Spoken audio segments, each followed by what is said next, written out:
We're here because we don't buy into the bullshit of mainstream culture.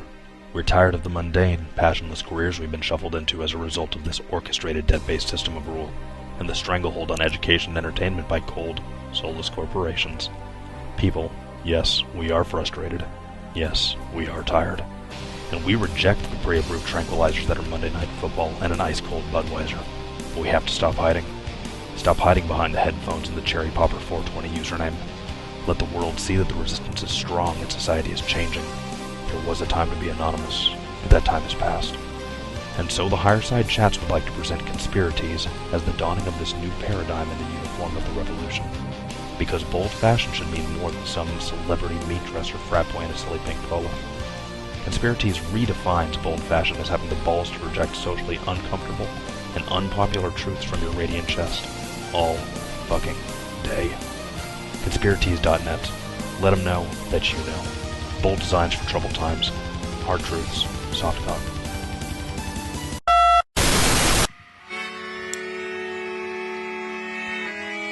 In the 1930s, President Franklin Delano Roosevelt addressed the nation through a series of radio broadcasts known as the Fireside Chats. His aim was to reassure the common man that our society would recover from its troubled times.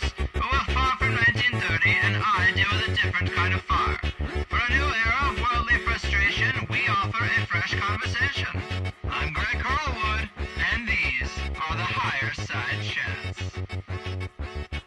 Hello again, Higherside Chatters. Drinking my drink, smoking my smoke. From San Diego, you know me, I'm Greg Carlwood. Thank you all for being here with me for another episode of my Stupid Stoner Show. Folks, we spend a lot of time exploring the strange, mysterious, and oftentimes just plain criminal aspects of the wild world upon which we live. But today we're going to take our minds a bit further than usual, about 239,000 miles further to be exact, with the rock in the sky we call the moon. While our school books and culture have written it off as a dead, lifeless chunk of boring, our guest today, Mike Bara, wrote a book, Ancient Aliens on the Moon, and anyone who takes a closer look at this thing will see an anomalous and mysterious celestial body that seems critical to experiencing life as we know it. And Mike Bara has done the looking for us in that new book. Mike, welcome to THC. Hey, thanks a lot. Well, let's start off by talking a bit about the moon in general, because I believe our moon has several odd and unique characteristics that make it stand out, right? Can you tell us about some of those features? Yeah, I think, there's, in the context of the moon's placement, its location, its size, it's really very unusual. I mean, there really isn't any celestial body anywhere that's ever been observed in this solar system or even these extrasolar planets are now finding in other solar systems that can match up to it in terms of strangeness. It actually, one of the weirdest things is that the famous science fiction author Isaac Asimov wrote that, he had discovered that essentially the moon doesn't orbit the Earth. It actually orbits the sun, but in a tidal lock relationship with the Earth. In other words, the moon is actually always falling towards the sun. It's just sort of orbiting the Earth almost by habit, and there's no other satellite in the solar system that has that characteristic, so that makes it really unique. There's also the fact that it's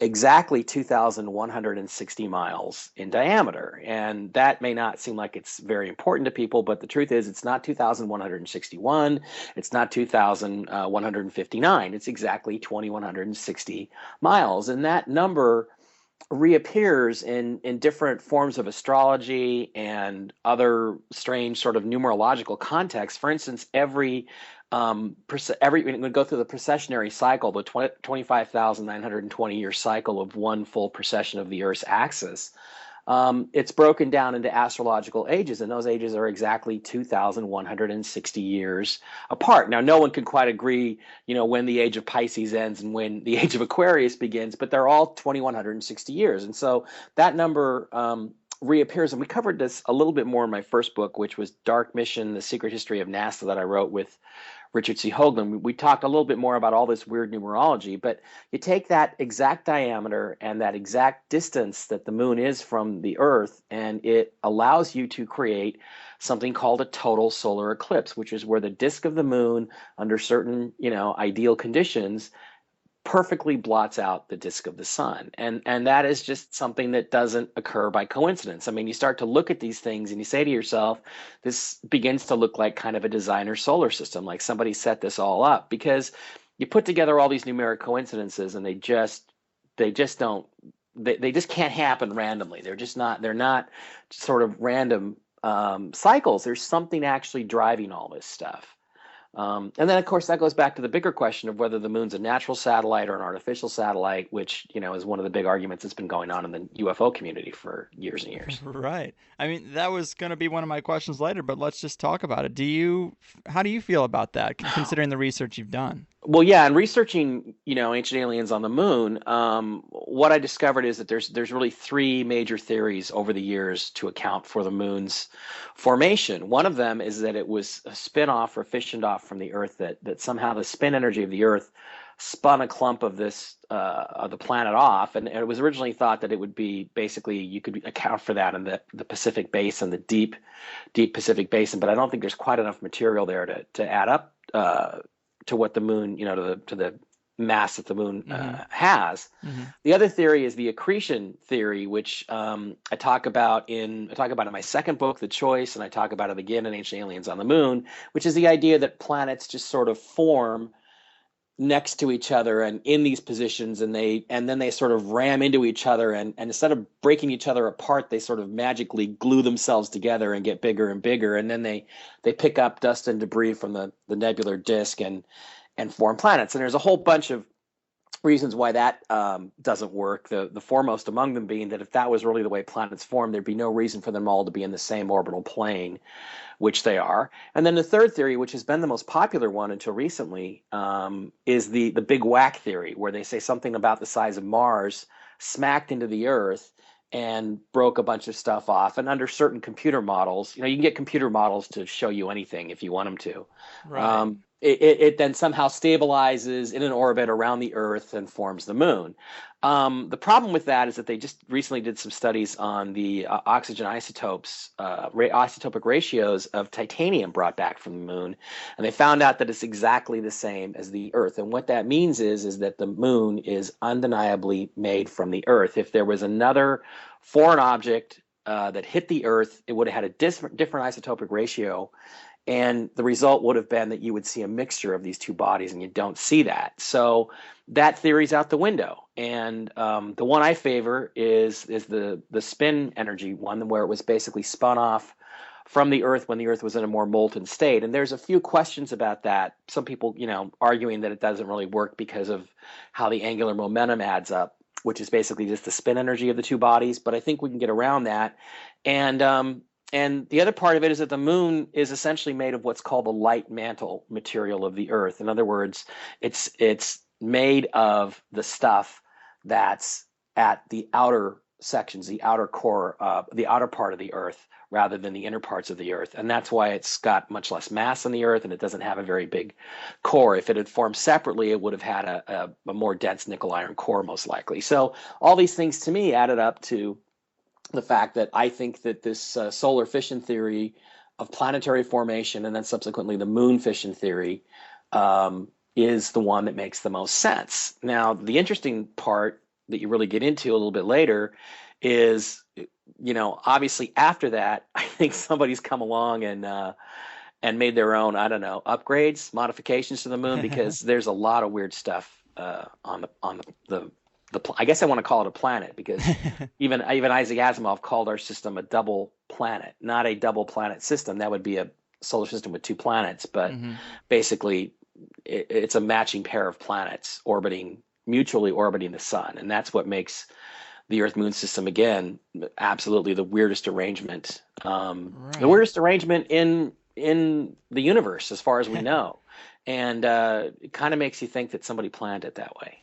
Well, that's the thing. I mean, if you think that the moon came from the Earth somehow, it seems really tough to place that intelligently.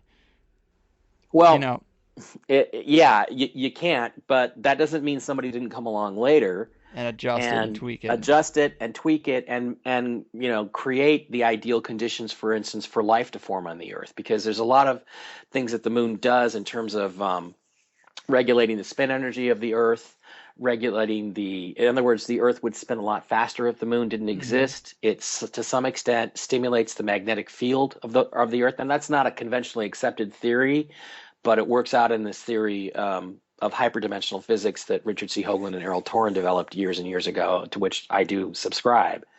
And so it does a lot of things. Without the moon, literally life on Earth as we know it could not exist. So it's invaluable to us, and it does seem to me, in looking at it, that there's evidence that somebody's been, inhabiting the moon and doing major modification work on it over the millennia, and they would certainly have been in a position to do these things and maybe even move it to where it needed to be.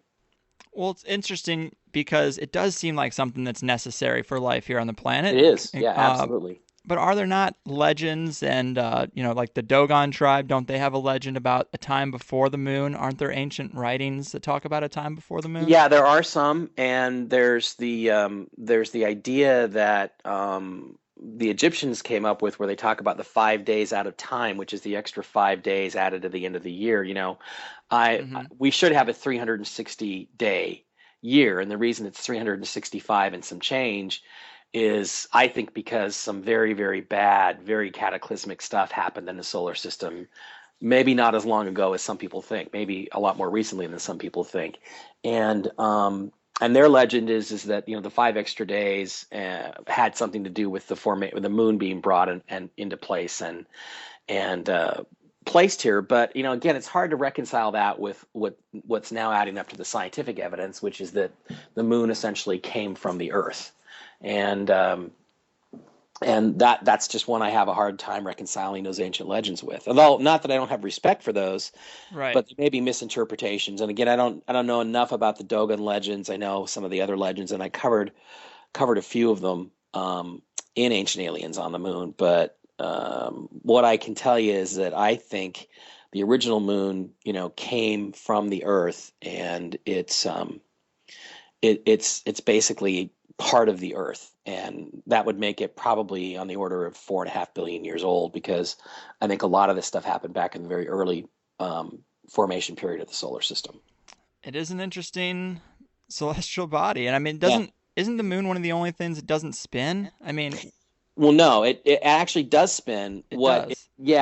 Because it always keeps the same face to the Earth, people sometimes think it doesn't spin, but in fact what it does is it spins in a synchronous relationship with the Earth. In other words, the Earth's gravitational influence is sufficient that it's in what's called a tidal lock situation with the moon. And the result of that is that while it rotates, the Earth rotates once every 24 hours, the moon rotates once every 27 days, give or take. And that is why it keeps one face to the Earth at all times.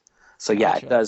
it does rotate. And actually it's really interesting, because the next book I'm going to do this year is going to be called Ancient Aliens on Mars. And one of the things that we're going to discuss there is the fact that Mars has tidal bulges, which are endemic of this tidal lock relationship. And what that means is that Mars isn't a planet at all. It's actually the moon of another much larger planet that doesn't exist anymore. And you can prove that absolutely 100% by the fact that it has these two tidal bulges exactly 180 degrees apart, just as the moon does and just as the Earth does. I mean, the moon's gravity makes the Earth bulge a little bit at the equator, and likewise the moon is more solid and rocky, so it doesn't bulge quite as much. But definitely That's interesting. Yeah, it really is. And it's one of the things I'm going to get into in more depth than I've ever gotten into before in the next book, which, God knows when I'm going to have a chance to write it. Well, there's so many people talking about like so many old legends, especially when you get into the ancient alien stuff and the conspiracy world in general, about a planet X, about visitors from a planet in some weird elliptical orbit. I mean, that was a big part of the 2012 thing people thought was going to happen. And I mean, you look at the asteroid belt, and that looks like a destroyed planet of some type. Yeah, and that's, I remember opening a book. It was like a picture book, and I think I must have been in 3rd or 4th grade of the solar system. And I looked, and there's, the planets are all basically about 2 times farther from the sun than the previous planet. Mercury's one, a certain distance, and then twice as far away as Venus, and twice as far away from that as the Earth, and twice as far away from that roughly as Mars, although Mars has a really elliptical orbit. And then you have the asteroid belt, and then you have Jupiter. And as soon as I saw that, I went, well, there used to be a planet there, but it blew up, and that was a prevailing theory. But basically, traditional science has worked very, very hard to shoot that theory down. And it's actually only been, fairly recently with a physicist or astronomer named Dr. Tom Van Flandern, the late, unfortunately, Dr. Tom Van Flandern, who awakened this idea and came up with what he called the exploded planet hypothesis, which actually talks about two planets, one in the orbit roughly where Mars is and one where the asteroid belt is, that exploded. And actually, there's now observations of what they're calling super Earths, which are these rocky terrestrial planets like the Earth, but which form in orbits deeper, like around where Mars or where the asteroid belt would be in our solar system, and tend to be about 5 times as massive. And guess what? Also tend to be more unstable, meaning that they can spontaneously combust. Wow. So really, I mean, this is what I'm going to talk about more in the Mars book, is that I really think that Tom Van Flandern has it correct, and he's got a lot of evidence to back it up. He talks about the origins of comets and asteroids, and there's really no difference between them, and he just basically challenges a lot of the things that NASA's put forth. And one of the things he did is he mapped the orbits of all of the comets, all the short period comets that have been observed, and basically they all point back. If you take their orbits and extrapolate them backwards in time, they all point back to an orbit where the asteroid belt is now, or where Mars is now, roughly, on the order of about 2 to 3 million years ago, meaning that it could be, one of them 65 million years ago, and one of them is about 2 or 3 million years ago. So that's pretty hard to argue with. So 65 million years, that's when the dinosaurs were apparently. And I think, and again, unfortunately, this is not stuff is not really so much an Ancient Aliens on the Moon. It's going to be an Ancient Aliens on Mars, but I think that's what killed the dinosaurs. And if you buy into that there was debris from these planets that basically it hit Venus. If you look at Venus, there's this deep gash that runs all along about 2/3 of the surface of Venus. And what clearly happened is that something hit Venus at kind of an oblique angle and scarred all the way around the planet as it rotated. And in fact, I think it made Venus spin backwards. It hit it so hard because Venus is the only planet that kind of spins anti-clockwise. I don't remember. I don't remember which way the planets all spin, but spins the opposite of all the other planets in the solar system. And because I think that what used to be in the way the solar system used to be set up was that there were 3 Earths. There was an inner Earth, an outer Earth, and a middle Earth. And I think the inner Earth was Venus, the outer Earth was Mars, which was actually a moon of this other planet, and the middle Earth, the only one that's left, is this one.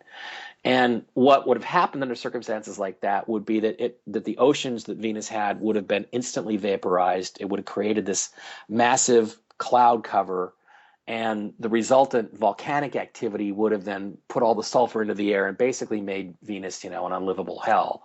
It also would have, in the exploded planet hypothesis, knocked probably any moons that might have been orbiting Venus out of orbit, because according to that hypothesis, the smaller planets like the Earth and Venus should have one fairly large moon, and the bigger planets, the gas giants, should have multiple smaller moons. And in fact, I think Mercury is also an escape moon of Venus. I think that Venus and Earth and the moon and Mercury were a twin pair system, because that's kind of the basis of what Van Flandern's theory is. So we're a little off the topic of that's the nature of conversation. And it's all it's all related. So right. In my mind, what killed the dinosaurs was probably multiple impacts from the debris from the 65 million year ago explosion. And what happens then is that in the bigger context of the hyperdimensional physics, the idea that the solar system is a system and that all of the planets through their spin energy are actually pushing themselves and interacting with each other on these higher planes and having physical effects here in 3D. And the result of all that would be losing 2 members of the solar system, losing their spin energy would mean that life would get smaller, because there would be less energy in the overall system, therefore less energy for life. And that may be why we saw the disappearance of the dinosaurs and the emergence of the mammals. And, let's face it, people are not as big as dinosaurs. So right. I think it just implies that there's maybe the idea is that there's a different physics operating in the solar system now than there was 65 million years ago, because there's 2 planets that aren't here generating energy anymore. So that's a little bit more back on my second book, out of my second book, The Choice. But It's all interesting. I mean, Yeah. to bring this back to the moon a little bit, with ancient aliens, a lot of the things people point to as evidence that there were once an advanced civilization. Here's the ruins, the kind of things that are out there, the giant stone structures that we just couldn't even build today. Yeah. That's usually what people look at. But those exist on the moon, do they not? Yeah, they do. And the thing is, to me, it's like, why sit here and argue, about whether the ancients could have built the pyramids or not, when all you have to do is figure that, look, if there were ancient aliens, they wouldn't have just been on Earth. They would have visited other planets in the solar system and other places. And if you go there and you find pyramids on the moon, or you find artificial structures on the moon or on Mars, then you've pretty much proven the ancient aliens hypothesis. And there can't be any argument, because according to the other side, these other places were never inhabited by any advanced civilizations. Well, right. So therefore, basically, to me, it's an ace in the hole. And that's why I'm more fascinated by ancient aliens on the moon and ancient aliens on Mars, just as two places, because there's other places in the solar system that we could look at too. That's why I'm more interested in it, because to me, once you find evidence of it,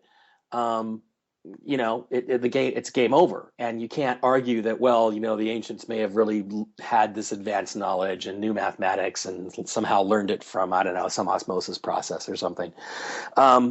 So you have that by definition, then you have ancient alien civilizations, unless, of course, this stuff that we see on the moon and the stuff that we see on Mars is actually part of an Atlantean civilization, some earlier highly advanced human civilization that once thrived. And I think actually, especially on the moon, I think that's what some of what we're looking at is, because the architecture looks human. It uses the same engineering principles, and unless those principles are necessarily universal, which they could be, it's just weird that some of the artistic aspects of it, to me, look like our stuff. And they're definitely in ruins, and they're definitely very old. So they can't be, some of, John Lear talks about active bases on the moon, which there may very well be, that are ours, that are our secret stuff.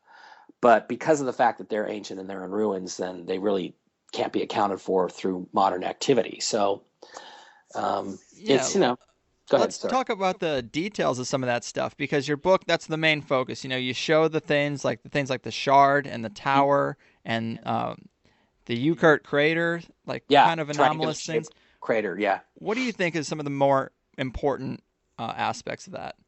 Well, there's different places on the moon where there's evidence of different types of structures. And what you see is really, I guess I'd classify them as three different kinds of things that I talk about in the book, which is you've got these towering, transparent or semi-transparent glass structures, like a scaffolding, that is built over the surface of the moon. And a lot of the evidence for that is in the Sinus Medae region and in Oceanus Procellarum, and also in Mare Crisium, which are specific chapters that I go into in the book.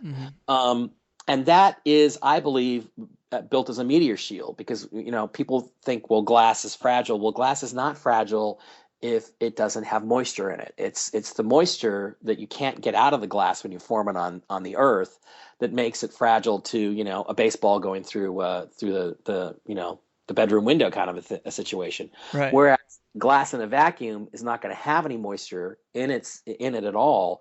In a vacuum, it's going to be twice as strong as steel. So it's the perfect material, because it's so lightweight, to build almost like a pretend atmosphere over the moon itself. And I think there's really clear evidence of that I show in the book. And one other thing, too, I wanted to point out is that, you lose a lot of resolution in print. There's just no way around it. True. And what I want to let people know is I do have, a website. It's Mike Bara with one R, mikebara.blogspot.com. And on there, if you go to the Photos tab, there's a link to a Picasa web album where I have all the pictures from the book in full resolution, so people can see in much better detail what I'm showing in the book. Because I know not everybody necessarily can, see the things I'm pointing out, just because you lose some definition sometimes in the printing process. But so you got these towering sort of glass structures, which I think is the overarching thing that kind of goes over. It almost acts like an atmosphere. It protected the moon at one time, the way the atmosphere of the Earth protects us from meteors, although, as we saw in Russia last week, doesn't protect us 100%, does it? No. And Those are in certain places. There's still a lot of that stuff left, and it's still very solid and structural. And you see examples like the Shard and the Tower, which are much lower to the surface, between 1 and 7 miles high, as opposed to some of the stuff which is upwards of 20 miles high. And there's other places where it's been beaten and battered, and it's basically, like cigarette ash or something. It's just very easy to sort of pass through. And there's places where there's not even any coverage anymore. And then below that, in one of the areas of Mare Crisium, I show some stuff like, for instance, there's a couple of craters that appear to have sort of the watch crystal standard glass dome over the top of them. They're craters that just have had these glass domes. And then there's other craters in the area that look like they used to have these domes, sort of these pie-shaped, wedge-shaped glass dome structures that have been shattered and broken down and are kind of bent over. And then even below that, then you see on the surface of the moon in areas like the rim of the crater Copernicus and the rims of the crater Kepler, and even inside of Tycho, you see evidence of just straight up architecture. You see roads, overpasses, bridges. There's huge mechanical drills and things that are drilling into the side of mountains that have these long stems or tubes, looks like a big pipeline running, for miles and miles along the lunar surface. I even found in one image what I think is unmistakably looks like a flying saucer, a big flying saucer in what is clearly a carved out hangar in the side of a mountain. And it's just an extraordinary image. And, so you got all these different sets of structures and things. And, it does, I have to say, all of it look like it's in ruins. There's other places where you can actually see that there's holes punched in the surface. And underneath those holes, you can see interlocking piping and tubing, and you can see substructure. You can actually see stuff that's at geometric angles and right angles. It looks like the old sci-fi movie Forbidden Planet. It looks like the Krell ruins underground or still operating. So there's just extraordinary stuff if you really begin to study the images of the moon, the ones that haven't been tampered with. And unfortunately, there are quite a few that have been tampered with, but that they, there's so much stuff on these images that I think it's just impossible for them to have accounted for all of it. And in some cases, I think that they don't mind us finding some of this stuff. It's part of it is that the only things they're really gonna put the clamps down on and really go out of their way to cover up is the really, really obvious smoking gun stuff that people have brought up in the public forums. So that was a really long answer to a short question. Well, yeah, clearly NASA has to know this. If you're able to see some things, clearly they have to have a pretty good idea. And, we've been there before. There's a lot of theories about the moon landing, that it didn't happen, that it was faked by Stanley Kubrick, that they were tailed and closely watched by aliens while they were on their journey. And of course, both can't be true. They can't have been followed by UFOs and not gone. So, clearly you think we've gone, but what's the Mike Bara analysis of the 1969 moon landing? Well, we went. There's no question in my mind that we went. I think one of the best arguments just to be made on a superficial basis is if we were going to fake it, why would we fake it 9 times? We went to the moon 9 times. Why would we fake that? Why not just fake it once or twice and then shut the thing down? The reality is that we did go, and we were successful in landing 6 times and 12 astronauts on the surface. And I think they actually brought some technology and some artifacts that they found back with them. The arguments that we didn't go are very weak. They're made by people with not a lot of engineering experience or practical knowledge. As I've studied them over the years, they've all fallen apart. And it's funny because if you go to my first book that I wrote with Richard Hoagland, Dark Mission, what we discuss in there is his firsthand observation that the people who actually started that rumor that we never went, even before Neil and Buzz and Michael Collins splashed down on their way back from Apollo 11 in 1969, the people who started this rumor way back in 69, who first put it out into the ether, put it into the system, was NASA itself. There was a specific incident where the JPL press director was personally escorting this crazy guy around JPL and helping him hand out leaflets that said that the whole thing was faked at a TV, on a stage in Nevada, and that we never went to the moon, and that NASA was helping this guy get his message to all of the different media outlets that were there to cover the splashdown and recovery of the astronauts from Apollo 11. And I think the reason they did that is because what they were doing was covering stuff up. What they were covering up was the real reasons they went, what they were really looking for, and what they really found.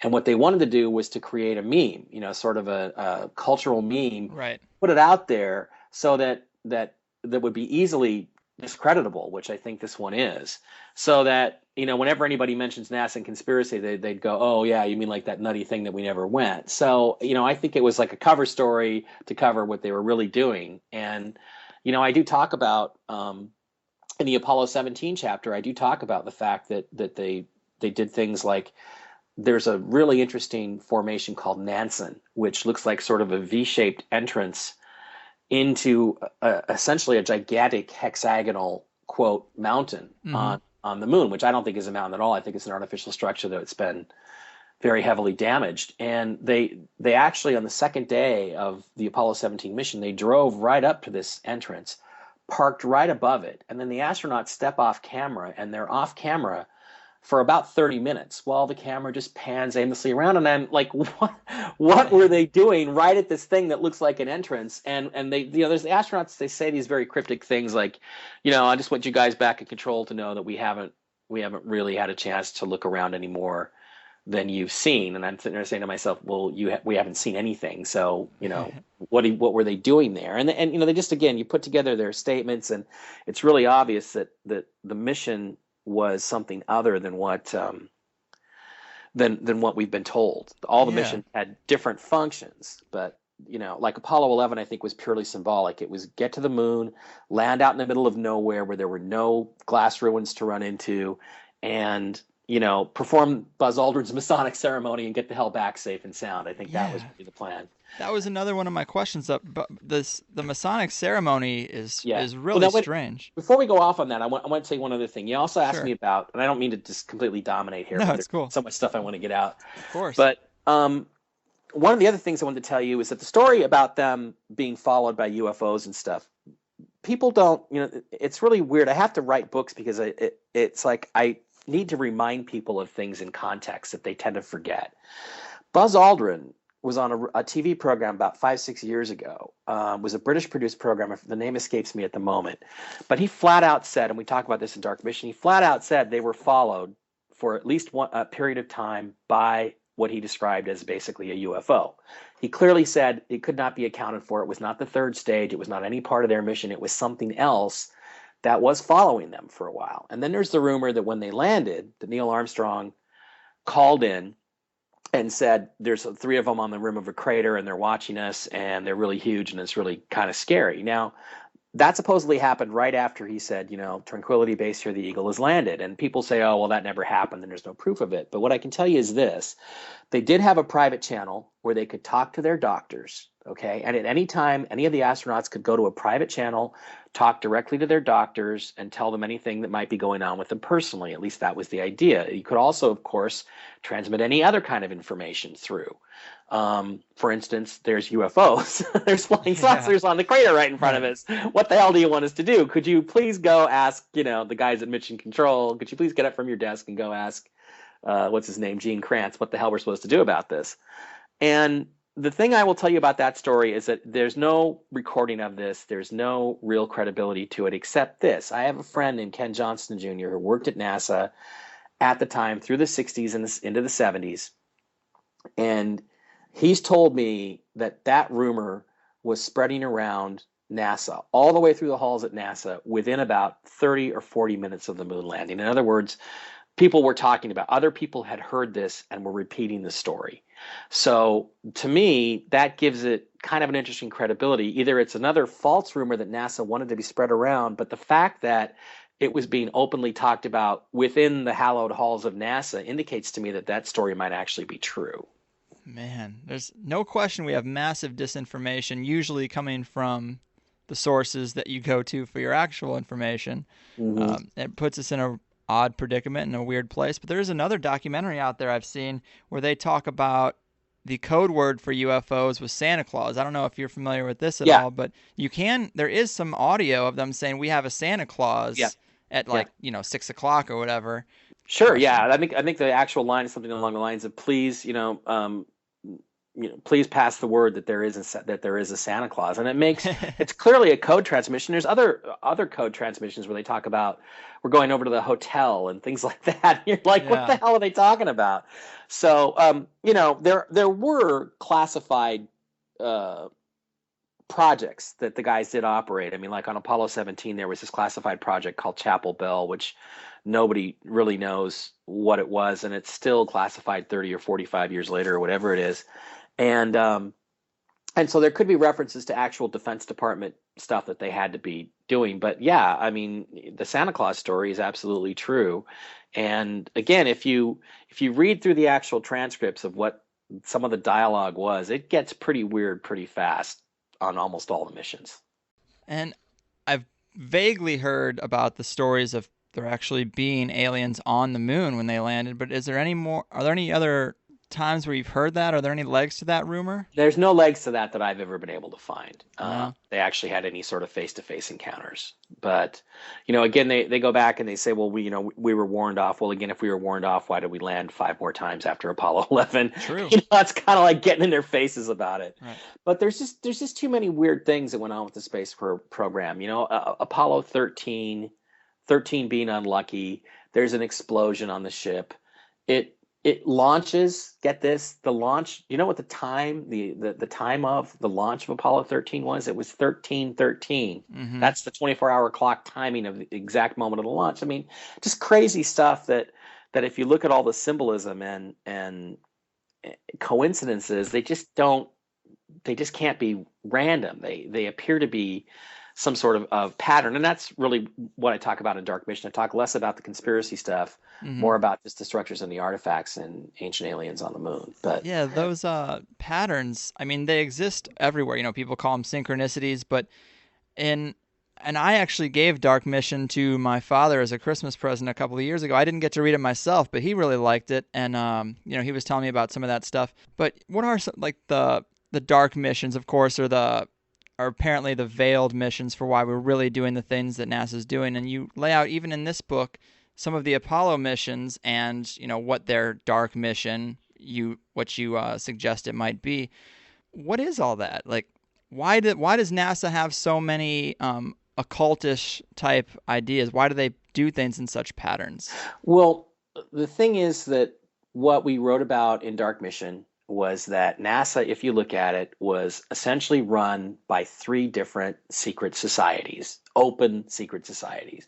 One was the Freemasons, the Scottish Rite Freemasons, the 33rd degree. I mean, basically, most of the astronauts, at least the important ones that walked on the surface of the moon, were not only members of the Freemasons, they were 32nd or 33rd degree, but they were also members of the same lodge. So that would be as if, let's say, I forget the exact number, but let's say 6 out of the 12 guys that walked on the moon, if they were all Mormons and attended the same Mormon church, and you found out later they performed a Mormon ceremony in a lunar module, that would be a little weird, So some people would not have a problem with that because that would be somehow acceptable. But when you start talking about the Freemasons, all of a sudden, it's something you can't really talk about. But they seem to be in charge. There was also obviously the Nazi faction that you have, which is the Werner von Braun's and Kurt Debus and people that ran everything at the rocketry programs were all Nazis.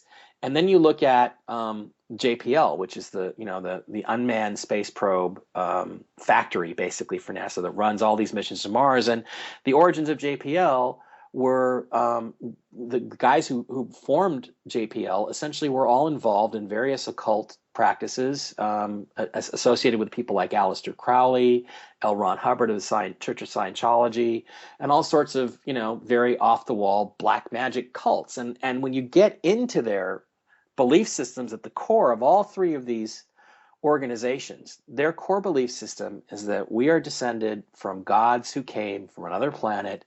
And very specifically, they all believe that those gods were the Egyptian gods Isis, Osiris, Horus, and Seth. And if you look at the symbolism in NASA, right down to the Apollo mission patch, the original Apollo program patch, having the constellation of Orion on it, which in the ancient Egyptian religion represented Osiris, who is the top god, it all just adds up. And you start looking at different things like the Apollo 16 landing. The lunar module was named Orion. Therefore, it was basically named after this Egyptian god Osiris.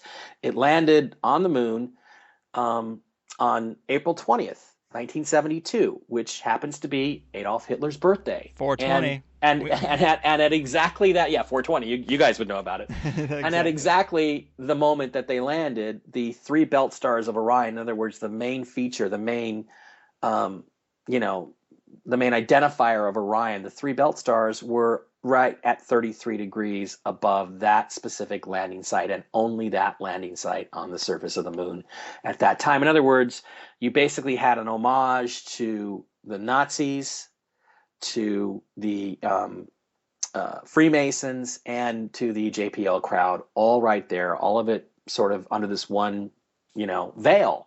And those kinds of things are just, they're too weird for me to ignore, and they just repeat over and over and over again in these different missions. So you have this really strange organization, which appears to be almost more religion based, but it's an occulted religion, an ancient religion. And I think that they believed that they had to do these things when the stars were in the correct positions in order for their endeavors to be blessed by the gods. And that's quite honestly, quite flatly what I think the very top people in NASA were trying to do.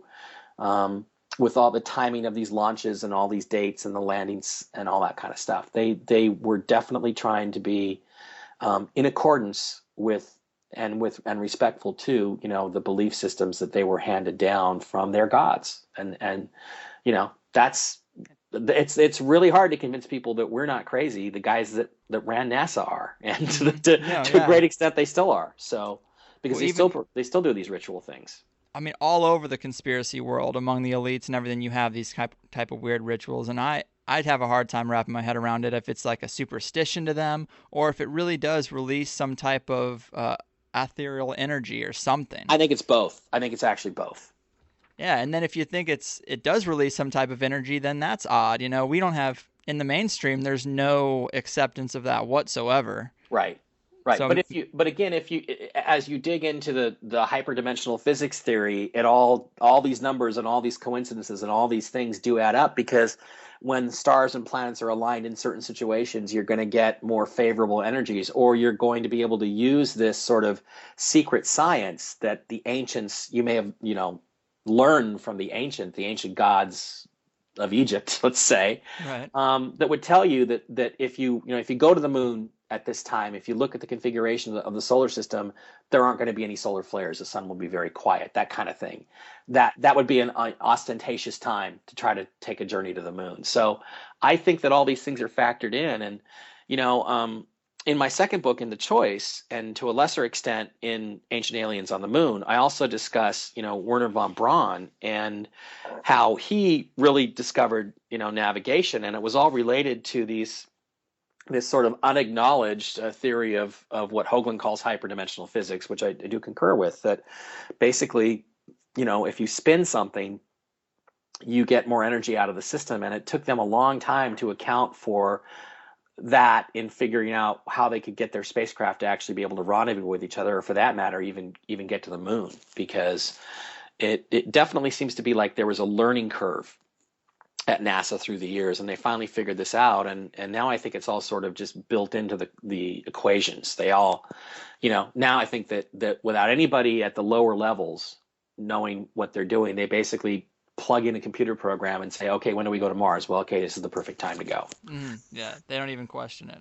No, they just, and the guys down below, they have no idea why the decision's being made for that date or that time. It's just a command decision made at the top level, and those are the only guys that really need to know. The top 5 or 6 guys are really it. Yeah. Now let me ask you this, because as someone who's skeptical of pretty much any big story that spikes up in the media for a while, I'm very skeptical of that stuff. A couple of years ago, NASA crashed something into the moon, which is a bit of an odd story for me. It didn't really have much of an official story or explanation or reason. What do you think was the reason behind that?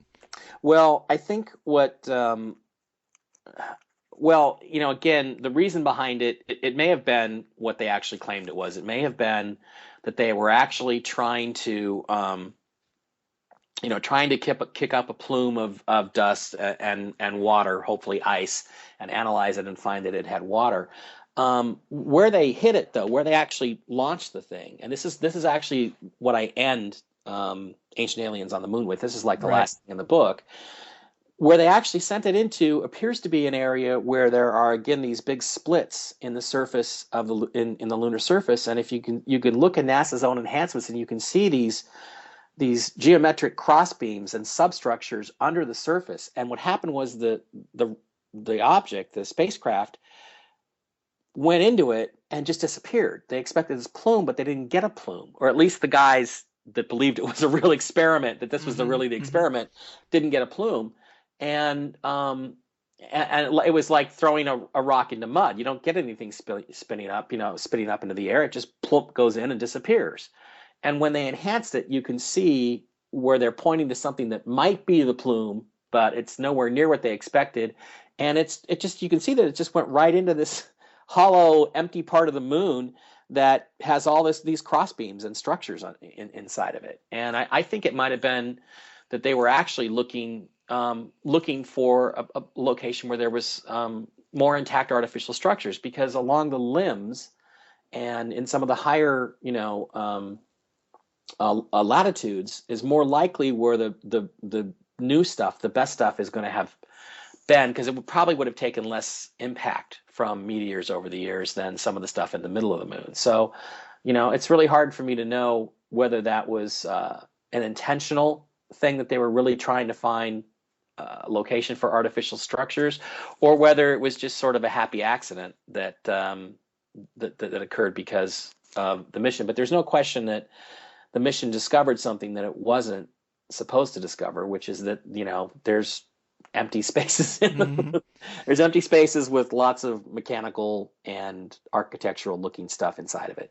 Well, yeah, I mean, I looked into Phobos a while, because there's a lot of weird stuff about that satellite. Yeah. But, I mean, do you think the moon is hollow? There's a lot of suggestion that both of them are hollow. No, I don't think it's hollow, but I think that there is a lot of stuff built up. I think a lot of the surface of the moon that we think we see is actually artificial. It's actually been modified, built up, and made to kind of look like the surface of a moon, and not really be the surface of a moon.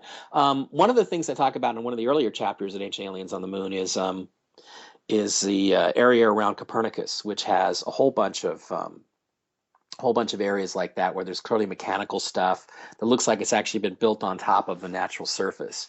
And it's just it's just one of those things where if you look, you can clearly see that there's been modification, and the way to tell that is to really look for the right angular geometric patterns, which are really unusual in nature. And there's a lot of different locations that I talk about in the book and that I show in pictures where you got that. So I think it's a natural satellite that's been heavily modified, but it's not hollow. And one of these pictures that I saw that I thought was really interesting, because a lot of times I have a hard time knowing what I'm looking at, but there's this picture of what they call Data's head that looked pretty much like a head.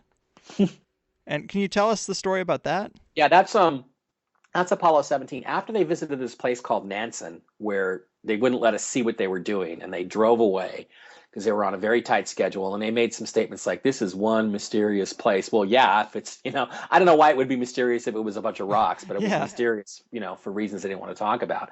And then interestingly, they actually took pictures that from the position that they were at, you should have been able to see directly into Nansen and directly underneath this hexagonal, quote, mountain.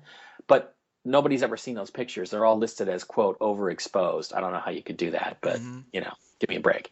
But then they drove on to a couple other locations, and one of them was a crater called Shorty Crater. And at Shorty Crater, they discovered some orange soil, which turned out to be orange because it was heavily oxidized. And Gene Schmidt, who was Gene Cernan and Harrison Schmidt. Harrison Schmidt, got away from the rover, went around to the creme of the radar, and they said, the outside of Shorty is really boring, but inside, lordy, look at that, right? And you look at it, and superficially, it just looks like a crater with rocks in it, right? Mm-hmm.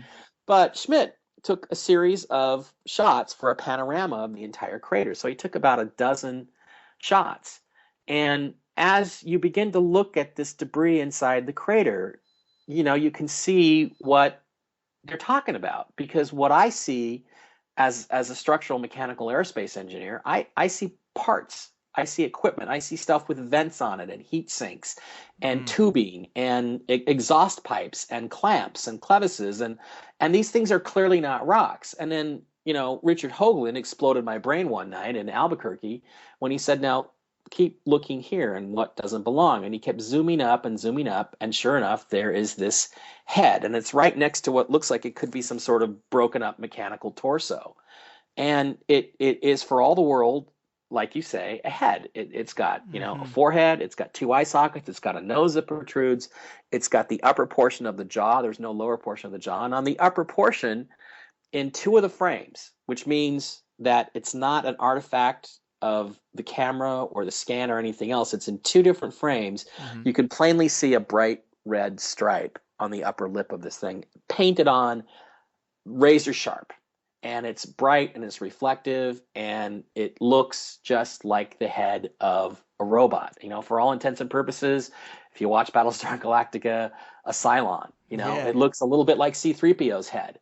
And it's exactly the right size to have been, it's the same size as a human head. And the only question that I have at this point is, did they go down, rappel into Shorty Crater and pick this thing up and bring it back? And if not, I'm sure there was plenty of other stuff that they could have brought back that would have maybe been sources for, I guess, reverse engineering programs or something. But, again, in the context of everything else around it, there's no question in my mind that it's artificial. And then that brings up all kinds of other questions like, what happened to this civilization? What was there, if you want to go back all the way back, was there an advanced human civilization that the Hopi talk about? The third world of man, that were more advanced than we are today? Did they build a lot of this stuff that we see in the solar system, like the face on Mars and the structures on the moon and the ziggurat on the backside of the moon? Did they build these and use machines? And did their machines get too intelligent? And then was there a war? And is that how the planet, that Mars orbited, got destroyed? I don't know. You get into all this other speculation, but there's no question in my mind that this thing is real. And I recently put up a couple of YouTube videos just sort of going back over how simple it is to enhance this this picture of Data's head. These two pictures, actually, there's 4 or 5 different frames. And there's people claiming the red stripe's not there, that we've fabricated it, and it's right there on NASA's own data, NASA's own scan. So nonsense. So how does something end up on the surface of the moon with paint on it, that's not artificial? Beats me. Yeah, it's a great question. I mean, it all seems so epic, and these stories are so wild about aliens coming here and there being giant wars in the sky and potentially wars on the moon. And then you go to your 9-to-5 job and you're like, oh, none of that happened. It's just yeah. Well, yeah, but I mean, I'll just tell you that, I firmly believe, and this is why I write about these subjects, that the real history of the human race, the real history of this planet, and everything, a lot of the things we've been led to believe over the last 2,000 to 3,000 years are just plain BS. And it's time for us to sort of wake up and face the reality of who we are, where we came from, and embrace our destiny, whatever that might be. Amen, man. And we are getting kind of close to the end of the hour, but you referenced your other book, The Choice, a little bit, and from what I know, that book seems to be a little bit about December 21st, 2012. I mean, being 2 months out from there, do you think we are in the midst of a new age? Did that go down the way you expected? Yeah, it did. In fact, basically what's been going on is specifically the stuff that I predicted in the book, which is that alignments of planets and eclipses were going to create changes in our consciousness and political instability. We had an eclipse on December 21st, 2010, precisely 2 years before the end of the Mayan calendar, which I do not consider to be a coincidence. Again, I think this has been arranged. The calendar was arranged around it, or again, this is all calculated. And right after that, we had the Arab uprisings and all the things going on there. And I think we're in a pattern of shift that I argue in the book is probably going to go on till at least 2023 while we work out a whole bunch of stuff. And the things we're going to work out is new political structures, new hierarchical structures of all kinds, including religious, and new monetary structures. And we continue to hear rumors about global currency resets and things that are going on that may sort of create an entirely new perspective on money and finance and how things are done. I mean, there's a lot of stuff out there that people don't know about the way the financial system really works. That's an understatement. That if they did, and you probably know what some of these are, if they did know, if they were really consciously aware of it, there would be a revolution. So it's there'd be a lot of people lined up against the wall. Let's put it that way. Right. Yeah. Well, there's even a George Bush Sr. quote where he says, if the people really knew what we've done, they'd drag us out into the streets and lynch us. Yeah. And he says it himself, but he feels so confident because it's all veiled so well. And my last guest, actually, his name is Jacques Fresco. He's involved in something called the Venus Project, which is a resource-based economy, a moneyless society. And his theory is that we won't ever get over some of these problems we really have until we get past currency altogether. We need to evolve beyond currency because with it, you're in a situation where you can't really ever trust someone fully who's trying to get money from you, and then everybody's trying to get money from you. So it creates a system that's very inefficient. Well, I don't know that I agree with that because I think you still have to have human ambition. The truth is, if we were all rich and there was no need to improve yourself or desire to improve your circumstances, then who's going to dig the ditches and who's going to do the manual labor and who's going to be the pet sitters? It's like, I don't think a system like that, I don't think we're ready for a system like that. But what needs to happen, I believe in capitalism, absolutely. What I don't believe in is central banks, the Federal Reserve, the way the capitalism has been stolen. And, Jesus said it 2,000 years ago, and really, as far as I'm concerned, the Bible is a manual of commerce. It's a commercial manual for how you are to deal with your fellow man. And, we're not supposed to have any debts. All of our debts were forgiven 2,000 years ago. And those are our spiritual debts and our financial debts. And we have allowed these, banksters, which is the popular word, to come along and create systems where they convinced us that we were debtors. In fact, none of us should ever be in debt. So I think you can have a monetary system, a system of fair exchange where, if I want to make something for $1 and sell it for $2 and you want to buy it, I see nothing wrong with that. That's a fair exchange.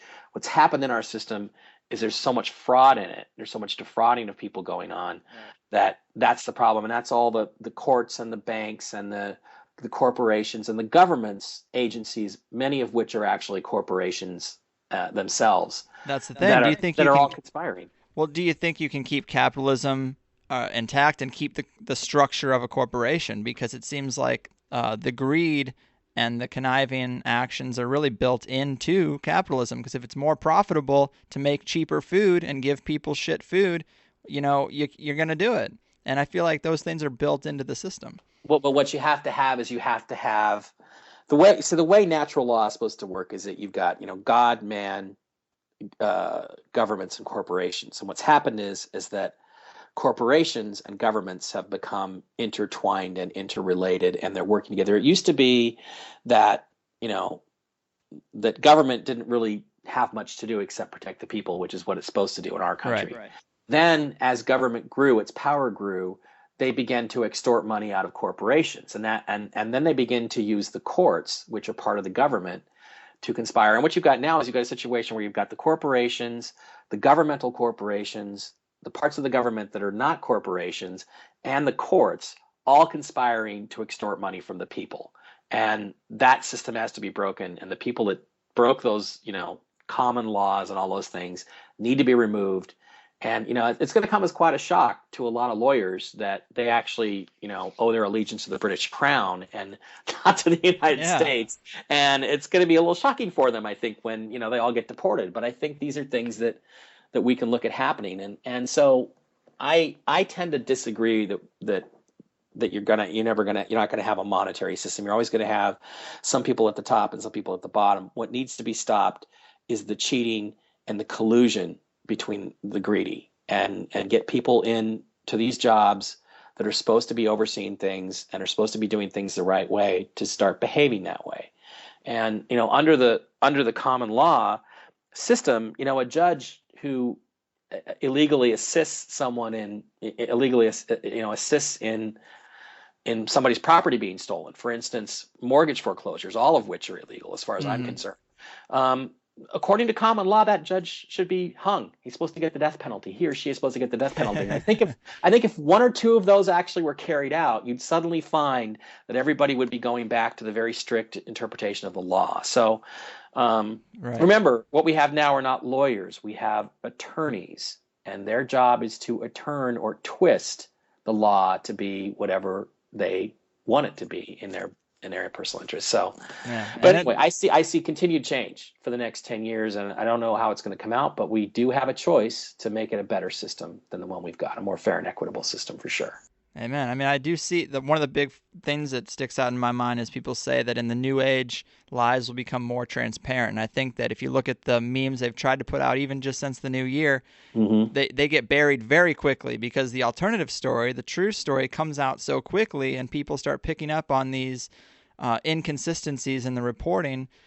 And then they have to bury the story because they're like, okay, let's just draw attention away from this now. We wanted to put it on, but now we got to get it out of here. It kills me that there are lots of people out there that won't believe anything that's on they read on the internet. Oh, you can't believe anything you read on the internet, but they'll believe everything that they see on TV. Everything Anderson Cooper shoves down their throat, and I do mean that literally in Anderson's case. They just suck it down like, oh, that must be the truth because I saw it on CNN or something. It's crazy stuff. So. Remember, the age of Pisces, which we've been going through astrologically, is an age of occultism. And what that means simply is that things are hidden. The word apocalypse does not mean cataclysm or the end of the world. It means simply to lift a veil or reveal that which has been hidden. And the act of that apocalypse, that apocalyptic time that we're going through, is going to push us into the enlightened age of Aquarius, where we see things for what they really are, and we have truth.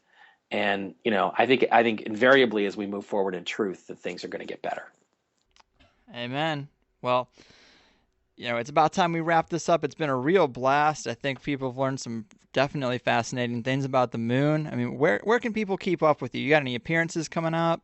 I really don't have too many appearances coming up. I am working on a super secret project, which I hope will come to fruition in the fall. Well, I'm sure it's going to come to fruition, that I really can't talk about. I also hope I can get paid for that at some point. Don't we all? And then I have the new book, Ancient Aliens on Mars, will be coming out sometime in the fall, also probably around October. But in the meantime, you can follow my blog postings on my blog, which is mikebara.blogspot.com. It's just http://mikebara.blogspot.com. I've got a Facebook page. I'm pretty full up with personal friends. I think I'm at the limit of around 5,000, but I also have an author page, which you can search and find if you want to and I try to parallel post as much as I can. Twitter, it's at MikeBara33. And then I've got a YouTube page. And again, all of that you can find through the blog if you want, or just do a Google search, just Mike Bara, B-A-R-A, and all that stuff comes up, including some of the people who, just want to attack me on a constant and regular basis, but that's okay. Yeah. What's that 33 about? Are you a top level Mason? No, I'm not. But I just thought I'd mess with people. And you should see some of my tattoos. I've gotten some tattoos deliberately just to mess with people's brains a little bit. But no, I'm not. But I wouldn't necessarily object to joining the Freemasons. I've been asked by somebody who's rather famous in the conspiracy realm that said he could get me in if I want to, and I thought about doing that. I mean, I think that at most levels it's a very positive philanthropic organization, but it's just at the top levels that like all things, it's when you get to the top levels that ethics tend to go by the wayside. Exactly. That's where the problems kind of. And it is a whole nother debate, but I think that in terms of these, and whether you're talking about the Catholic Church, whether you're talking about the Freemasons, right, the actions of the lower members are just a front, just a PR campaign for the real actions going up on top. And we can debate it if it's a product, an end result of capitalism, or if it's something that can be weeded out. But it is kind of the situation we find ourselves in now. Well, I have a feeling that we're going to find out over the next 10 years or so whether we can weed out the bad elements. I mean, human nature will always be human nature, and there will always be those that are greedy and try to take advantage. But I'm hoping that the revelations that we go through, that I talked about in the choice, will be so dramatic and people will be so shocked that we will not forget this moment in history, and we will not allow these same mistakes to be made in the future. Yeah, let's hope. Well, it's been a great talk. I love the book. The idea of remnants of intelligent life, us or otherwise, in the solar system is just such a fun topic to explore. And once you find the evidence of it, it's just that much more exciting. So, keep doing what you do. I'm excited for Ancient Aliens on Mars. I hope you can come back and we can do a show on that book and on the anomalous structures on Mars. I'd love to, for sure. Absolutely. Awesome. Well, keep doing what you do and keep us updated with your findings, man. Have a good one. I will. Thanks for having me on, Greg. All right, thank you. Bye now. Bye. There it is, people. Episode 49. Mike Bara and his book, Ancient Aliens on the Moon. That's a topic that can get you high all on its own. Thanks for listening. You can always find older episodes on the HighersideChats.com and the YouTube channel. And, of course, you can check out my conspiracy-themed t-shirts at conspiratees.net. Tomorrow is my birthday, so a great present for me would be if you bought yourself a gift from conspiratees.net. And we have a great topic and a great guest prepared for episode 50 next week. The one thing that I'd like to improve is the listener interaction. We're all a bit frustrated with the mainstream, and we should start pulling our numbers together. Anyway, if you haven't learned enough about the moon in this episode, then maybe this will do it. And I'll see you next Sunday. I see it hanging all around in the sky above, and I like the moon. I guess the change in the phases brighten it up. I like the moon. It's a new moon too. Is that solar eclipse? Yeah, the moon like the sun a bit. Ha, ain't the sun a slit? Sun's not so lit. And although there's waxing and waning, I still like it best with a new moon. Yeah, we're charting with new it's starting, but the next phase is waxing crescent. We're moving counterclockwise the first quarter, but that's only a quarter way there. It's waxing reverse. That looks like the full moon. Oh wait, there's a part missing. Left side is dark filling. I've got a full moon for you. Yeah, go run and tell your little friends. I see it hanging all around in the sky above, and I like the moon. I guess the change in the phases brightens it up. I like the moon. It's a full moon too. Is that a lunar eclipse? Yeah, Earth's shadow casts on it. Now the moon ain't lit. Moon's not the bit. And although there's waxing and waning, I still like it best with a full moon. Now the full moon changes tomorrow. Begins waning, give this so neat. Trying to keep lit in its orbit, 'cause third quarter left half gets heat. The waning crescent looks like a sea askew. Oh wait, there's a part missing. Just on the right side was like you. I got a new moon for you. Yeah, go run and tell your little friends. I see it hanging all around in the sky above, and I like the moon. I guess the change in the phases brighten it up. I like the moon. It's a new moon too. Is that solar eclipse? Yeah, the moon like the sun a bit. Ha, ain't the sun a slit? Sun's not so lit. And although there's waxing and waning, I still like it best with a new moon. Now maybe the sun, the moon, and the earth will line up. Springtime, springtime, springtime. But when the moon and sun are placed at a right angle, it's not so bad.